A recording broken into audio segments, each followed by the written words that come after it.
Oi, pessoal! Hoje o nosso papo é sobre uma mudança, olha, importantíssima no Serviço Público Federal aqui no Brasil.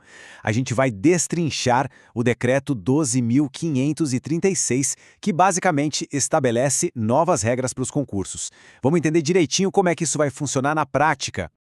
Então, o que acontece é o seguinte: uma nova lei foi regulamentada e, com isso, as regras do jogo para a contratação no setor público federal mudaram. Basicamente, essa norma cria novos requisitos e, o ponto principal, uma reserva de vagas. Tudo isso com o objetivo de fortalecer as ações afirmativas. E o número que está no centro de toda essa nova política é este aqui, 30%. É isso mesmo. Esse é o percentual mínimo de vagas que, de agora em diante, passa a ser reservado para grupos específicos nos concursos federais. Uma porcentagem que, vamos combinar, sinaliza uma mudança estrutural bem grande, né? E para a gente entender tudo isso sem complicação, nosso roteiro vai ser o seguinte. Primeiro, a gente vai ver qual é essa nova regra. Depois, como as vagas são divididas por grupo. Em seguida, um ponto super importante, como a identidade é comprovada. Aí a gente passa para como as cotas funcionam na prática. E por fim, vamos ver o que foi criado para garantir que o sistema todo funcione direitinho. Então, vamos lá, começando pelo começo. O que exatamente diz esse novo decreto? Bom, em termos mais formais, o Decreto 12.536 está regulamentando a lei que reserva vagas para pessoas que se autodeclaram pretas, pardas, indígenas e quilombolas. E aqui tem um ponto crucial, que é o alcance disso tudo. A regra vale para toda a administração pública federal, ou seja, estamos falando de autarquias, fundações, empresas públicas, até sociedades de economia mista controladas pela União. É bem abrangente. Certo? Agora, vamos mergulhar nos números. Como é que aqueles 30% que a gente falou são divididos entre os diferentes grupos? Olha só como fica a distribuição. A maior fatia da reserva, 25% das vagas, vai para candidatos pretos e pardos.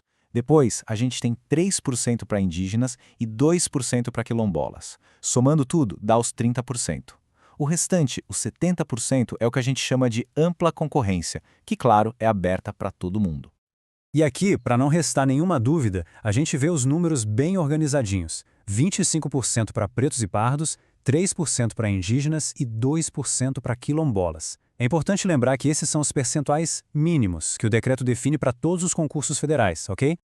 Agora a gente entra numa das partes talvez mais importantes e detalhadas do decreto, o processo de verificação. Porque, veja bem, não é só a pessoa se autodeclarar. Essa declaração precisa ser confirmada. E o mais interessante é que o jeito de confirmar isso muda dependendo do grupo.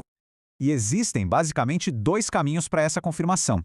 De um lado, para candidatos pretos e pardos, a verificação é feita por uma análise que a gente chama de fenotípica. O que é isso? É baseada na aparência, nas características físicas da pessoa. Do outro lado, para candidatos indígenas e quilombolas, a coisa muda. A comprovação é documental, ou seja, por meio de documentos oficiais. Vamos detalhar um pouco mais esse processo para candidatos pretos e pardos. Funciona assim. Primeiro, a pessoa se autodeclara. Depois, uma comissão com 5 membros é formada para avaliar o fenótipo. A decisão deles é por maioria simples. E um detalhe importante: se a declaração não for aceita, ainda existe uma segunda chance, um recurso, que vai ser analisado por uma outra comissão, dessa vez com 3 membros. E olha, esse trecho do decreto é chave para entender tudo. Ele deixa muito, mas muito claro que o critério é exclusivamente fenotípico. Ou seja, o que vale são as características físicas que a comissão vê ali na hora. Provas baseadas em ancestralidade, tipo exame de DNA, árvore genealógica, essas coisas, não são aceitas de jeito nenhum. Isso está escrito com todas as letras. Agora, para os candidatos indígenas e quilombolas, a história é bem diferente. O processo é documental. Depois de se autodeclarar, a pessoa precisa apresentar documentos que comprovem que ela pertence àquele grupo étnico. E quem vai analisar essa papelada é uma comissão de especialistas que, preferencialmente, vai ser formada por pessoas também indígenas ou quilombolas. E para não ficar só na teoria, o decreto dá exemplos bem concretos de que documentos são esses. Para os indígenas, por exemplo, vale um documento de identidade que já tenha etnia ou até cartas de líderes da comunidade. Já para os quilombolas, os documentos principais são uma declaração das lideranças da sua comunidade e a certidão da Fundação Cultural Palmares. Ok, até aqui a gente entendeu quem tem direito às vagas reservadas e como essa identidade é verificada. Agora a pergunta é, como isso funciona na prática, lá no meio do concurso? Pois é, e aqui tem um ponto que é talvez a alma do sistema. Quem se inscreve pelas cotas não está competindo só pelas vagas reservadas. A competição é simultânea. E se a nota da pessoa for tão boa que ela passaria na ampla concorrência? Simples, ela é nomeada por essa lista geral. E com isso, a vaga da cota que ela ocuparia fica livre para o próximo da lista de cotistas. É um mecanismo bem inteligente. Tá, mas aí surge uma dúvida bem razoável, né? E se não tiver gente aprovada o suficiente para preencher todas as vagas reservadas de um grupo específico? O que acontece com essas vagas que sobram? O decreto pensou nisso e criou uma espécie de sistema em cascata. Funciona assim. Primeiro, se sobrarem vagas de quilombolas, elas são oferecidas aos indígenas. E o contrário também vale. Se mesmo depois disso ainda sobrarem vagas, elas vão para os candidatos pretos e pardos. E só depois de rodar todo esse sistema, se ainda assim sobrar alguma vaga, aí sim ela volta para a ampla concorrência. E para fechar, vamos falar de como o sistema se garante. Para ter certeza de que essas regras vão ser cumpridas, e mais do que isso, melhoradas com o tempo, o decreto cria um mecanismo de acompanhamento e avaliação.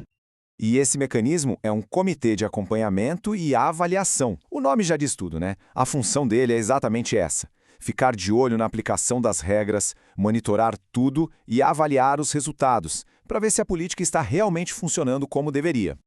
E olha que interessante, já existe um prazo importante na agenda desse comitê. O decreto diz que em até 2 anos ele precisa reavaliar os procedimentos de confirmação de identidade.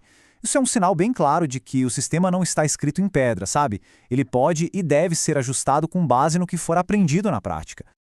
Então, resumindo, temos agora uma reserva de 30% das vagas federais, toda formalizada com critérios bem específicos de verificação e de aplicação.